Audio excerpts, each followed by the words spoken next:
bloody fantastic. Hello everybody, my name is Good Boy and welcome to the top 10 biggest winners and losers of patch 7.20E. You may get this video before they release F, G and H, given that they like to release new patches every other day now apparently at Valve. But nonetheless, let's work our way through and see who's doing the best and if it really is going to impact your gameplay that much.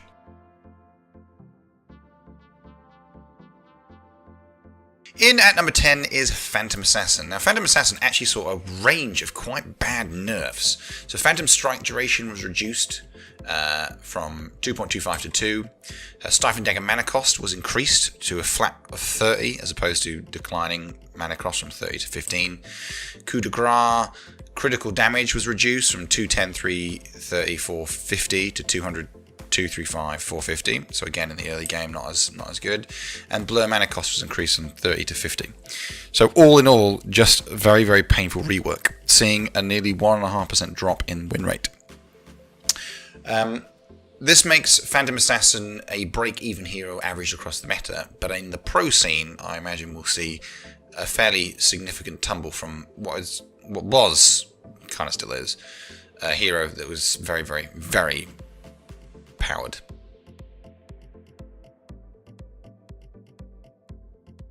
In number 9 is Husker. Husker was probably had one of the best win rates within the meta prior to the patch change. Husker saw his level 10 talent reduced from plus 20 damage plus 15. Amazingly, this has managed to knock Husker down by nearly 1.5%. Nonetheless, though, Husker still remains easily a very, very good meta-viable hero that you're definitely going to want to play and still maintain the momentum with. However, a leveling on the talent tree change is a very slight slap on the wrist. The likelihood is there probably will be more nerfs for Husker.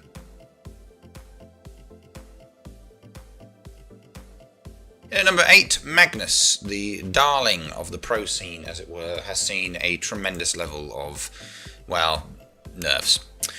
The Empower bonus damage has been reduced from 20, 30, 40, 50 to 10, 20, 30, 40, so a unilateral reduction. The Empower Cleave was also reduced from 20, 38, 56, 74 to 14, 34, 54, 74%. So again, same as you level up to max, but actually less in the early game, which is where it kind of counts. Reverse polarity cooldown was also increased from 120 to 130 as a flat change. So some pretty bad changes there, and of course a 1.72% reduction in win rate. And yes, you guessed it, that has taken Magnus from a meta viable state to a break even or even averaged over time a loss rate. So pick your Magnus carefully.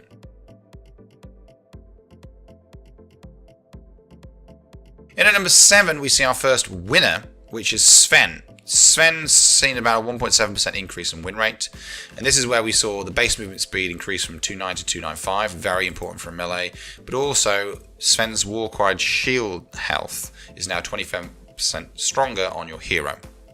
This is a really, really positive change, particularly as it can regularly be used as an escape mechanism, or a type of escape mechanism. So a nice little change there, and has seen Sven rise from just below a slightly negative win rate to a positive win rate.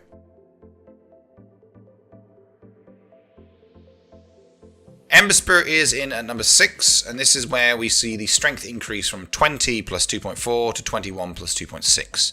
So making the hero obviously more durable, better regeneration.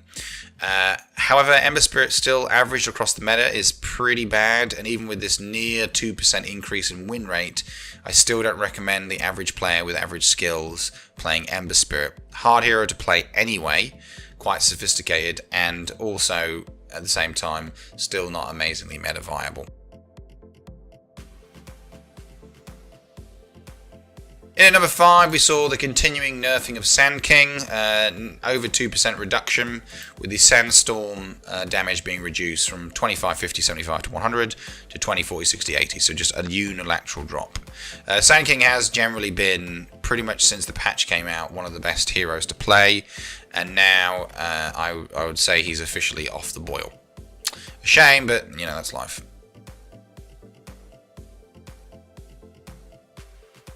So Death Prophet is in at number 4, and this is where we saw the Siphon, Spirit Siphon charge replenish time reduced from 60-55, 50-45 to 60-52, 42-36.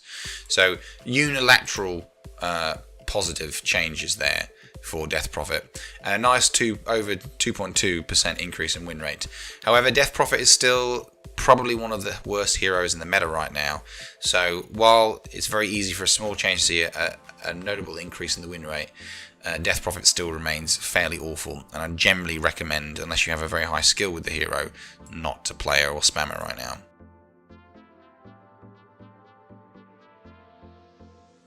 In at number 3, we see Lifestealer's agility gain increase from 1.9 to 2.4. Pretty notable for this kind of core hero. Agility gain is always nice. But Lifestealer suffers from the same problems that Death Prophet had in terms of not being particularly great to play right now. So while there is a 2.3% increase in win rate, actually still not that great. And I really wouldn't recommend, unless there are very certain circumstances, that you play Lifestealer.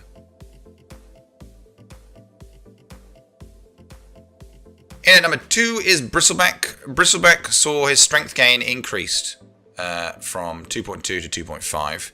He also found that tower damage now is classed as valid, which I believe means that he can trigger his Bristleback while running away from tower damage, which is pretty insane. 2.61% increase in win rate, and is now meta viable, and once again we'll see the return of Bristleback, who, to be honest, for the last year or so, even before that, has actually been doing very, very well, and is a very good hero.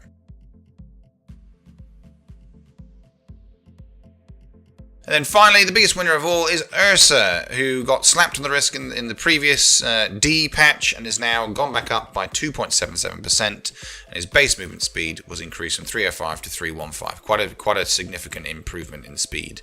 For a melee hero, particularly one like Ursa, who loves to stack those swirly swipes, those increase in movement speed makes him pretty scary. Now again, I must stress, it's only a 51% win rate, so it isn't like, oh my gosh, OP broken hero. But in terms of general improvements and change, this is a really positive step. Generally, though, my reflections on the patch are this is very much a rebalancing. This is seeing bad heroes getting a slightly better and good heroes being slightly worse. We haven't seen any significant swings above 3% in terms of change.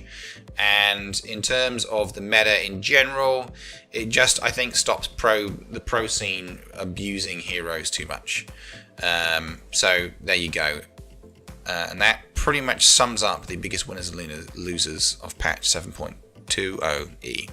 Please give the video a like, and please subscribe to my channel. Thank you and goodbye.